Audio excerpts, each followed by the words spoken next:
Hi అండి. అందరికీ నమస్తే. Welcome to Karthi creations. ఎలా ఉన్నారు అందరూ? బాగున్నారు కదా? మేము కూడా బాగున్నాం. ఈరోజు నేను వరిపిండి పకోడీలు వేస్తున్నాననమాట. బయట చాలా వర్షం వస్తుంది. మా ఇంట్లోనేమో వరిపిండి పకోడీలు వేయమని ఆర్డర్ వేశారనమాట. శనగపిండి పకోడీలు అంటే అంత ఇష్టపడరు. అందుకు నేను ఇంట్లో పిండి ఉంది కదా, అదేంటంటే బియ్యం శుభ్రంగా కడిగి ఎండపెట్టి అది మెత్తగా పిండి మరపట్టించి ఇప్పుడు ఒక డబ్బాలో పోసి ఉంచుతానన్నమాట. ఎప్పుడైనా ఇలా వేసుకోవడానికి బాగుంటుందని చెప్పేసి. జంతికలైనా వేసుకోవచ్చు, లేదంటే దోశల్లో కూడా కలుపుకోవచ్చు కదా.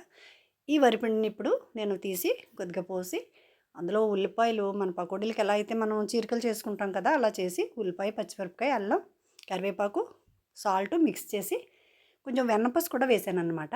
ఇంకా చాలా అంటే చాలా బాగుంటాయండి ఇవి. క్రిస్పీగా ఇలా నొక్కుతుంటే కరకరకరమంటూ తింటుంటే చాలా టేస్టీగా, చాలా ఇంక నేను చెప్పలేను, చాలా బాగుంటాయి అన్నమాట. మీరు కూడా ట్రై చేసి చూడండి. అప్పటికప్పుడు అయిపోతాయి అన్నమాట. ఇంక మనకి శనగపిండి ఎక్కడో తెచ్చుకోవాలి, ఒకవేళ ఇంట్లో లేకపోతే షాప్కి వెళ్ళి తెచ్చుకోవాలన్న పని ఉండదన్నమాట అండి. వరిపిండి ఎప్పుడు మన ఇంట్లో మనం నిల్వ ఉంచుకోవాలి.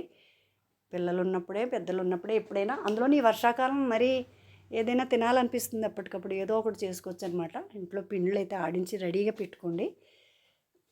వర్షాకాలం మనకి ఏవైనా స్నాక్స్ తినాలని ఉంటుంది కదా, వర్షంతో బయటకు వెళ్ళలేరు.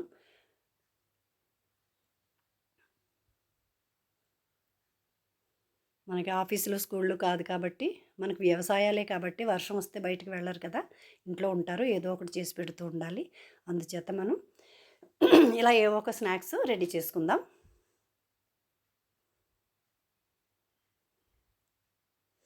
చిన్నపిల్లలకి ఇటువంటివి పెడితే కడుపు నొప్పి కూడా ఉండవన్నమాట అండి. చాలా బాగుంటాయి. చివరికి స్కూల్కి స్నాక్స్గా కూడా పెట్టినా కూడా ఏం కాదండి, పెద్ద నూనె కూడా పీల్చవు, బాగుంటాయి. మనం జంతికలు అవి ఇవి పెడుతూ ఉంటాం కదా, గవ్వలు అలాంటివి పెడుతూ ఉంటాం కదా పిల్లలకి స్కూల్కి స్నాక్స్ బాక్స్లో, అలా ఇవి కూడా పెట్టుకోవచ్చు. ఇంటి దగ్గర ఒకవేళ వాళ్ళు టిఫిన్ చేసి వెళ్ళకపోయినా కూడా టిఫిన్ లాగా ఉపయోగపడుతుంది, స్నాక్స్ లాగా ఉపయోగపడుతుంది. తిని గ్లాసులు మంచినీళ్ళు తాగితే చాలా బాగుంటుంది. మనకి బద్ధకం అంతా ఎగిరిపోతుందనమాట, ఉత్సాహం వస్తుందన్నమాట ఇటువంటివి తిన్నప్పుడు. కాబట్టి మీరందరూ కూడా ఇటువంటివి చేసుకుంటూ ఉండండి. అదన్నమాట ఈ వరిపిండి పకోడీలు. చాలా అంటే చాలా చాలా బాగుంటాయి. ఏంటి పిచ్చి పిచ్చి వంటలు చేసి పెట్టేస్తుంది అనుకుంటున్నారా? చీప్ అండ్ బెస్ట్ అండి ఇవి. ఎక్కడా కూడా మనం శ్రమ పడక్కర్లేదు. అన్నీ ఇంట్లో ఉండే వస్తువులతోటి అప్పటికప్పుడు తయారు చేసుకోవచ్చు అన్నమాట. ఆ వెన్న వేయటం వల్ల చాలా బాగుంటుంది. ఇందులో సోడా అది ఏమీ వేయకూడదు. నూనె పీల్చేసి వెగటొచ్చేస్తాయి తినడానికి. తెల్ల తెల్లగానే వేగుతాయి ఇవి, మరీ ఎర్రగా వేగనవసరం లేదు. ఉల్లిపాయ ఎర్రగా వేగితే మనకు తెలిసిపోద్ది అనమాట అండి. లోపల పిండి పిండిగా కూడా ఏమీ ఉండదు. మెత్తని పిండి కదా, తొందరగా వేగిపోతుంది అనమాట. తప్పకుండా మీరందరూ కూడా ట్రై చేయండి. నా వీడియో కనుక మీకు నచ్చితే లైక్ చేయండి, షేర్ చేయండి, కామెంట్ చేయండి అండ్ సబ్స్క్రైబ్ చేయండి.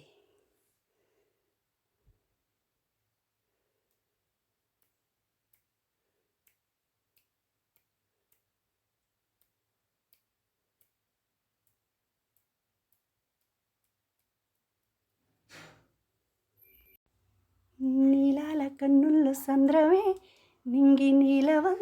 చూసారా, చికెన్లా ఉందన్నమాట. ఇది పకోడీలా లేవు, అవి చికెన్ పకోడీలా ఉన్నాయి. చాలా బాగుంటాయి ఇవి. కలర్ కూడా చూసారా, తెల్ల తెల్లగా ఎర్ర ఎర్రగా, చూడడానికే నోరు ఊరిపోతుంది కదా. తప్పకుండా మీరు కూడా ట్రై చేసి తిని ఎలా ఉందో నాకు చెప్పండి. Please like, share, comment and subscribe. Thank you all. చివరిలో ఇవి ఎలా ఉన్నాయో కూడా నేను మీకు మళ్ళీ చూపిస్తాను.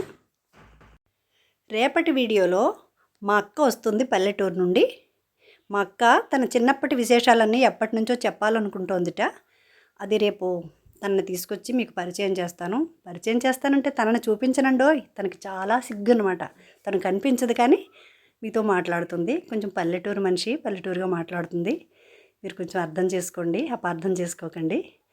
తను ఏంటో చిన్నప్పటి ముచ్చట్లు ఏవో మీతో చెప్పేసుకోవాలంటుంది. సరే, అది ఏం చెప్తుందో నేను కూడా రేపే వింటాను, మీతో పాటే వింటాను. ఇప్పుడు పకోడీలు ఎలా ఉన్నాయో నేను చూపిస్తాను మీకు.